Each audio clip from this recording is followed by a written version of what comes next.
कल समीक्षा बैठक हुई है सर, क्या कुछ उसमें फैसले लिए गए? पुल के मेंटेनेंस की पॉलिसी लाने के लिए माननीय नेता ने कहा है कि जो पुल एमपी लेड के भी हैं, जो पुल डिफरेंट हैं, उसके लिए और पथ निर्माण विभाग के माननीय जो प्रधान एसीएस हैं ग्रामीण कार्य के, पथ निर्माण के चीफ सेक्रेटरी को, सब लोगों को बुला करके माननीय नेता ने कहा है कि पुल के मेंटेनेंस की पॉलिसी लाया जाए और पुल का रेगुलर मेंटेनेंस किया जाए।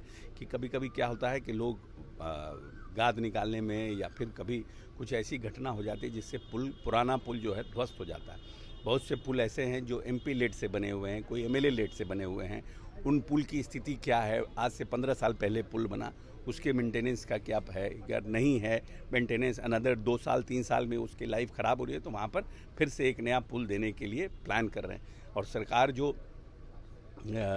मुख्यमंत्री सेतु योजना जो थी वो हम लोगों ने 2016 से बंद कर दिया था, उस फिर से फेज़ 2 को शुरू करने पर भी विचार विमर्श चल रहा है। हम समझते हैं बहुत जल्दी इस पर निर्णय होगा। जो ठेकेदार मिट्टी काट रहे हैं, ग्रामीण कह रहे हैं कि मिट्टी काट के बेच दिया जा रहा है, उन लोगों के लिए क्या एक्शन? नहीं, देखिए ऐसा है कि मिट्टी काटने के ऊपर तो पहले सरकार ने निर्णय किया था, लेकिन फिर हो गया कि जो लोग अपने खेत का भी मिट्टी काट रहे हैं उन लोगों का भी इशू हो गया था।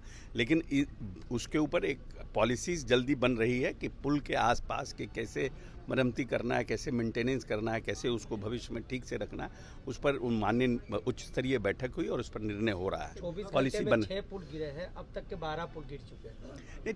देखिए ऐसा है कि 2 पुल जो आपके किशनगंज में गिरे थे वो और एक अररिया में गिरा है, जो बड़ा पुल का काम हो रहा था, उसके नदी का रूट चेंज कर गया था, तो उस पर और स्पैन बनाने थे। तो निश्चित रूप से वो जो पुल का काम हुआ वो पब्लिक को हैंडओवर नहीं हुआ, पुल जो है डिपार्टमेंट को हैंडओवर नहीं हुआ, वो पुल निर्माणाधीन था ही, और इसी बीच वो पुल ध्वस्त हो गया। लेकिन उसमें कहीं ना कहीं विभाग का संलिप्तता है, जो लोग काम कर रहे थे उनकी संलिप्तता प्राइमा फेसी हम लोग मान रहे हैं, और उसमें हम लोगों ने 3 इंजीनियर को निलंबित कर दिया। और जो ठेकेदार जिस पर काम कर रहे थे उस ठेकेदार के ऊपर भी एफआईआर दर्ज करने का निर्णय हुआ है, सरकारी धन के दुरुपयोग का। ब्लैक लिस्टेड भी होंगे ठेकेदार। जब एफआईआर होगा तो ब्लैक लिस्टेड तो छोटा काम हो गया ना। हम तो आज तक ठेकेदार को एफआईआर का प्रोविजन नहीं है, लेकिन ये इस तरह की जब घटना होगी तो सरकारी धन के दुरुपयोग का तो हम निश्चित रूप से एफआईआर कर सकते हैं। तो उसके रिपोर्ट का इंतजार है, हम समझते हैं 1-2 दिन में जैसे ही रिपोर्ट टेबल्ड होता है उस पर फर्दर काम किया जाएगा। दूसरा जो पुल है वो सेंटरिंग के प्रोसेस में था। कुछ लोग कह रहे हैं कि ग्रामीणों का था कि पुल यहाँ बगल में बने, कुछ लोगों का था कि पुल यहाँ बने, और जहाँ पर पुल बन रहा था ऐसा शंका जताया जा रहा है कि कुछ लोगों ने सेंटरिंग को गिरा दिया, या फिर सेंटरिंग तो कभी कभी हम लोग भी घर बनाते हैं उसमें गिर जाता है, तो वो बहुत बड़ा इशू नहीं है, वो भी निर्माणाधीन था। लेकिन जो 2-3 पुल और गिरे हैं वो एमपी लेड के पुल हैं, जो हमारे तस्लीमुद्दीन जी ने बनाया था आज से 15 साल पहले, 10 साल 15 साल पहले।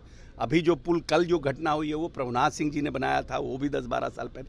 लेकिन फिर भी ये सरकारी धन है और इसके मेंटेनेंस की पॉलिसी बनी, तो मुख्यमंत्री जी ने कल उच्च स्तरीय बैठक करके ये निर्णय किया है। तेजस्वी कह रहे हैं कि डबल इंजन की सरकार है और पुल छलांग लगा दे रही है नदी में। अब ऐसा है कि ये 1.5 साल ये विभाग आरजेडी के पास था और माननीय तेजस्वी यादव जी इसके मंत्री थे, तो मोरल रिस्पॉन्सिबिलिटी उनकी है ना। हम लोगों को जब जेडीयू के पास ये विभाग आया है जब से, उसके बाद मॉडल कोड ऑफ कंडक्ट है, 4 तारीख को मॉडल, 6 तारीख को, 8 तारीख को इसी महीने में मॉडल कोड ऑफ कंडक्ट खत्म हुआ, तो हमारे पास तो मात्र 20 दिन का समय मिला है। तो हु इज रिस्पॉन्सिबल?